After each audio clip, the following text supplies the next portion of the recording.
Hello and welcome back to the Conscious Contact podcast. Holy crap. Last week's video, absolutely amazing. I am blown away at the support and how many of you commented and shared your own story about anxiety or helping others that deal with anxiety. I think it's a huge deal. I think it was an awesome topic to get to talk about, but the impact that it made with all of you is what I am really excited about. So, I have a lot of new subscribers. Hello. If you do not know who I am, my name is Genay Peavey, and I just like to talk to people. That's basically the whole reason that I started this podcast. I am a homemaker, a podcaster. I live in North Carolina with my fiance, and we are building a house on 214 acres in Eden, North Carolina. So, if you want to find out more about all of that part of my life/personality, I will put a link in the description for you to check that out. And yeah, welcome. This, I think, is one of the cooler places on the internet. And I don't really have anything to talk about today other than gratitude, just to thank all of you so much for your support on that video. It is the most viewed video by far, by multiple times over. And I just think that's really awesome, especially with that particular topic. I know a lot of people struggle with anxiety, obviously, and for everyone to know that they aren't alone even more, especially in the discussions that were had underneath the video and all of the talking that I got to do with you all there. It was just awesome. So, welcome if you're new. Welcome back if you're not. And I am just in a place where I'm trying to focus more on that particular feeling, that gratitude. And not just in the big moments, like when you have a video blow up suddenly, in the little things, in having a coffee in the morning and not being out of milk, in having gas in my car and having a roof over my head. I mean, really trying to bring it back down to the super, super basic stuff and remembering what life was like when I was younger, some of the hardships that I went through, just like many people do, and how different life is now. And I think that once you get comfortable in a phase of life or with something, you do start to take it for granted.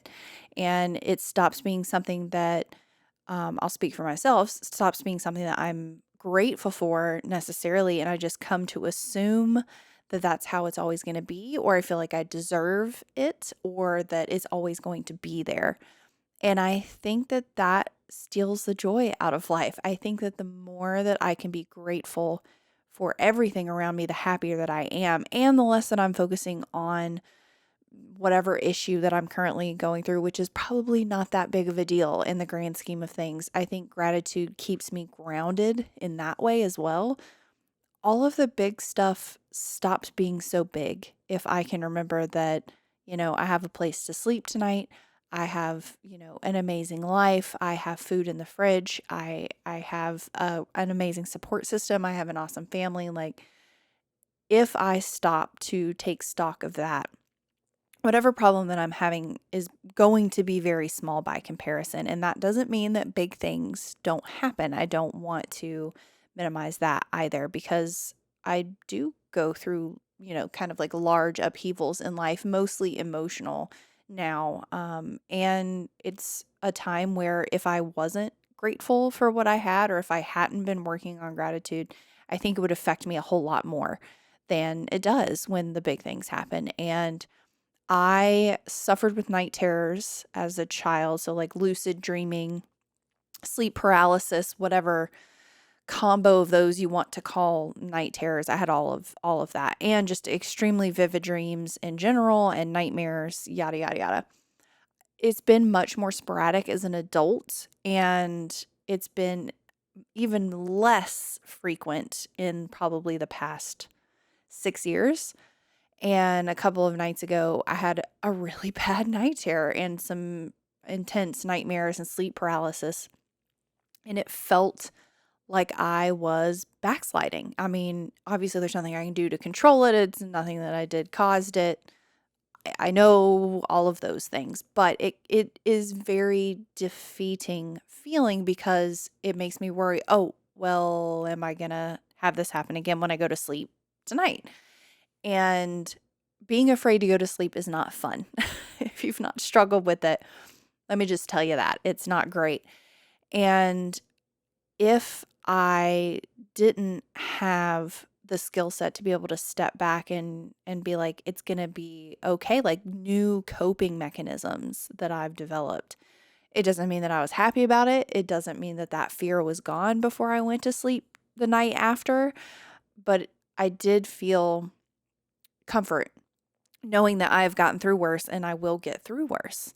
And this is a very small thing in comparison. And I am extremely lucky. I don't have a job where I need to get up and go in the morning. I don't have to worry about, oh gosh, if I don't sleep, the worst thing that's going to happen is I'm going to sleep in. I'm not going to have any other repercussions. And if I can focus on how lucky I am for that to be the case, it does lessen those feelings a little bit. It doesn't make them go away and it doesn't make them any less valid, but it allows me to show up in the fear and know, okay, here's what I need to do going forward. Here is what I can think about rather than worrying about going to sleep. Period dramas definitely help with that. Watching TV in bed is not a habit that I enjoy about myself, but if I am particularly emotionally vulnerable or what have you, it does help. And I would rather get decent sleep than work on getting rid of that habit. It's always a balance. Like life is never perfect. And at the beginning of the year, that was my sole focus, was to stop watching TV in bed before I went to sleep because it isn't a habit that I want to keep. However, when I, weigh everything on the scales of life and see what is more important, me getting sleep and being able to function the next day at that particular moment and for probably the past couple of months is more important for me. Doesn't mean I still don't want to work on not watching TV while I'm going to sleep, but it is a give and take. And if I was the type of person that was a perfectionist, which thankfully I am not, I'm sure that that would really bother me. But it really doesn't because I understand, God willing, I'm going to be alive for a while and I've got time to work on that stuff. And in the meantime, I need to show up and be able to be the best version of myself as much as I can be that day. And that does require me to get good sleep. So being grateful for what I have, in the present moment, not what I will have and not what I used to have, it helps. One, it helps my anxiety because I'm not constantly worrying about the future or the past, or trying to chase after something I haven't gotten or being worried about something that I've lost. It helps me be fully in my body, which is really helpful for my type of anxiety. And if I can be more present, like within this flesh bag that I've got going on, it allows the space to feel normal rather than anxious.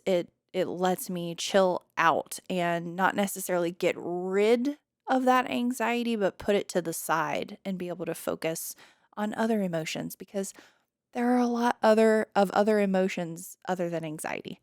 And I can forget that sometimes. There's a lot of emotions other than fear, and I can forget that sometimes. And being able to just sit with life and say, wow, like I have a good life. And if I constantly ignore it, it might not be good. It's not going to feel good internally at the very least. And I'm going to take a lot of things for granted in my life that I shouldn't because it does bring more joy to me to not take them for granted.